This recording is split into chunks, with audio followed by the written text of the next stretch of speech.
তো হ্যালো বন্ধুরা, নিয়ে চলে এসেছি আবার একটা ছোট্ট ভিডিও।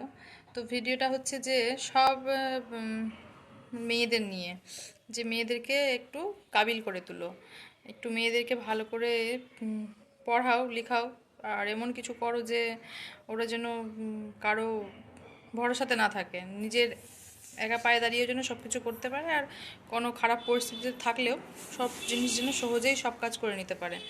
কারণ সব বাবা মায়েরা চায় যে মেয়ের বিয়ে খুব ভালো ঘরে হোক, ও খুব সুখে শান্তিতে থাকুক। কিন্তু রাজা জনকও তো চেয়েছিল যে ওর মেয়ের বিয়ে ভালো রাজঘরে হলো, ভালোভাবে থাকবে, কিন্তু তার কপালে তো আর সেটা হলো না। তাকে তো গিয়ে সেই বনবাসেই থাকতে হলো, রাজঘরে আর থাকতে পেল না। তো রাজা জনক ওর মেয়েকে এতটাই কাবিল করে তুলেছিল যে ও বনবাসে গিয়েও কোনো ওর অসুবিধা হয়নি।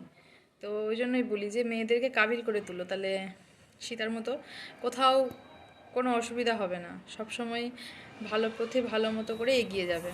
তো বাস এইটুকুটাই বলার ছিল। আজ এই পর্যন্তই, আবার আসবো নেক্সট ভিডিও নিয়ে। খুব ভালো থাকো, টাটা, বাই বাই।